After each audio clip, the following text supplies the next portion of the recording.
দিদি তোমাকে দিদি তোমাকে কত কাজ করো, মানে আমি কত কাজ করি আর কাজ, দূর দূর আর ভালো লাগে না, প্রত্যেকদিন ওই এক কাজ করতে আমারও বিরক্ত ধরে যায়। এই টাইমটা তোমাদের সাথে গল্প করতে আসি, খুব ভালো লাগে।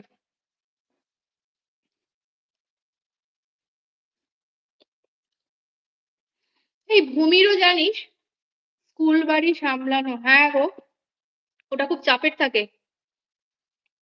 আর সব থেকে বড় কথা, ছুটির দিনগুলোতে না প্রচন্ড কাজের চাপ থাকে, মানে সারা সপ্তাহ আমি যে কাজগুলো করতে পারি না, সেটা আমাকে ছুটির ওই একটা দিনের মধ্যে কমপ্লিট করতে হয়।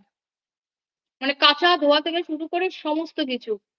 ওই জন্যই আমার প্রেশারটা আরো বেশি থাকে। আর স্বাভাবিকভাবেই দেখবে রবিবার দিনকে একটুখানি সবাই বাড়ি থাকে।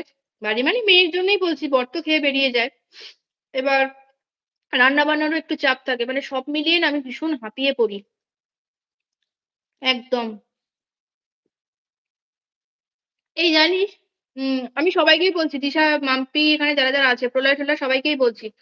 এই ভূমিরও জানিস বন্ধু কেটে গেছে, আমাকে